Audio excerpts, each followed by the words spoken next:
Baik, kami dari kelompok 2. Perkenalkan, nama saya Ferdinand Panjaitan.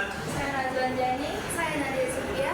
Saya Alvena Nurmanila. Saya Nisin Siwa. Baik, kami di sini akan membawakan materi kedatangan penutur Austronesia dan perkembangan budaya manusia purba pada zaman prasejarah. Baik, di sini saya akan menjelaskan perkembangan budaya manusia purba dari awal zaman prasejarah hingga periode akhir. Yang pertama itu Paleolitikum atau zaman batu tua. Zaman ini dikatakan zaman batu tua karena hasil kebudayaan yang masih terbuat dari batu yang relatif masih sederhana. Ciri-cirinya yaitu alat yang digunakan sangat primitif, seperti kapak genggam, cara hidup yang nomaden, serta kehidupan sosial dalam kelompok kecil. Yang kedua yaitu Mesolitikum atau zaman batu tengah. Zaman ini terjadi pada 10.000 hingga 5.000 tahun sebelum Masehi. Ciri-cirinya yaitu manusia purba mulai tinggal di gua dan dekat pantai. Tiga yaitu zaman Neolitikum atau zaman batu muda, tanda dengan kemajuan signifikan dalam teknologi dan budaya manusia, dimulai sekitar 10.000 tahun sebelum Masehi. Cirinya alat-alat batu yang diasah dan dihias dan kapak loncong persegi. Keempat yaitu Megalitikum, zaman ketika manusia sudah membuat dan menghasilkan kebudayaan yang terbuat dari batu besar. Ini terjadi pada tahun 2500 hingga 100 tahun sebelum Masehi. Contoh peninggalannya yaitu Mahir dan Dolmen. Yaitu zaman logam. Zaman logam ini dibagi menjadi dua, yaitu zaman perunggu dan zaman besi. Zaman perunggu percampuran tembaga dan timah untuk menghasilkan logam yang lebih keras. Zaman besi kemampuan untuk melebur biji besi dengan suhu yang sangat tinggi. Selanjutnya, di sini saya akan menjelaskan kedatangan penutur Austronesia ke Indonesia.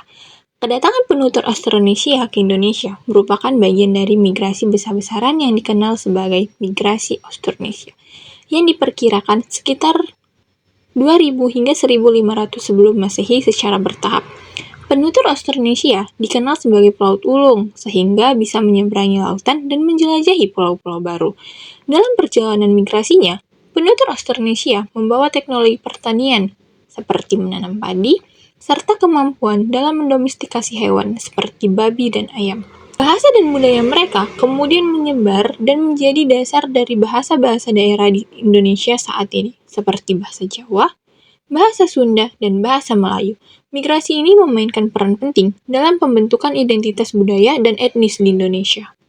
Saya akan menjelaskan materi ketiga, yaitu apa implikasi dari migrasi penutur bangsa Austronesia. Pada saat masyarakat penutur bangsa Austronesia datang ke Kepulauan Indonesia, kawasan di sini bukanlah suatu daerah kosong dan tidak berpenghuni. Beberapa pulau di Kepulauan Indonesia sudah dihuni oleh populasi lain. Akibat adanya kontak antar komunitas tersebut mengakibatkan proses adaptasi, inovasi, dan interaksi budaya yang khas sebagaimana tercermin pada perkembangan teknologi alat kerang, teknologi pelayaran, dan domestikasi hewan yang dikuasai masyarakat penutur bangsa Austronesia. Tahapan proses migrasi masyarakat penutur bangsa Austronesia di Kepulauan Indonesia dapat dirangkum, yaitu terjadinya intrusi budaya baru di Kepulauan Indonesia yang dibawa oleh Austronesia.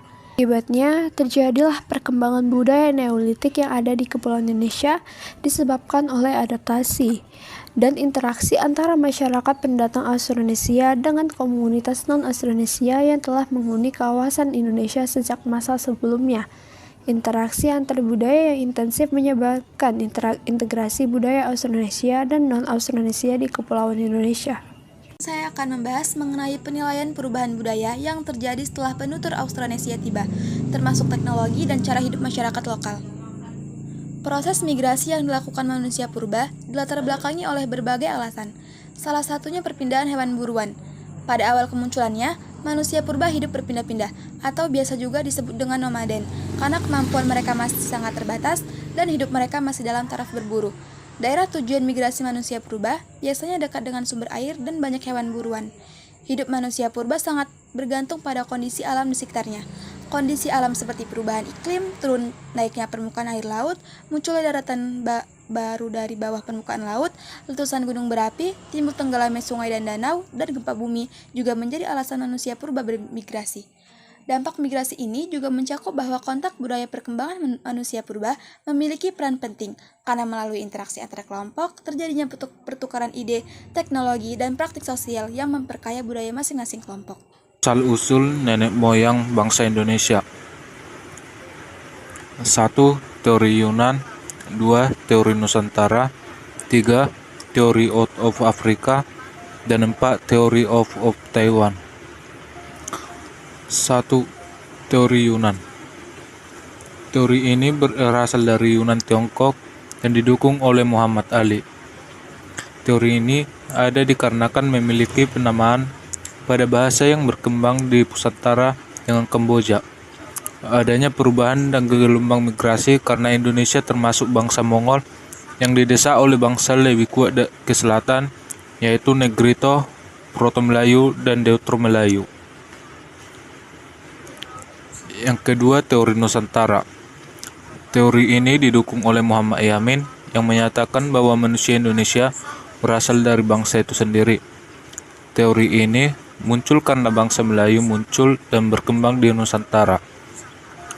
Selain itu, adanya dukungan persamaan bahasa Melayu dengan Kamboja dan ditemukannya Homo wajakenis.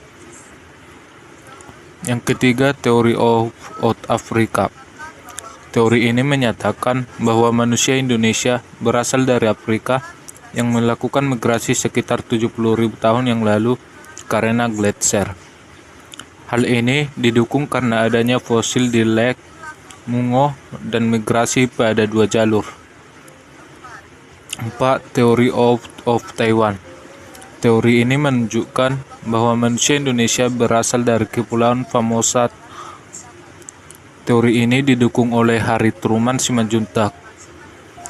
Teori ini ada karena kesamaan kromosom pada manusia Indonesia dengan Tiongkok dan masih dalam rumpun Austronesia.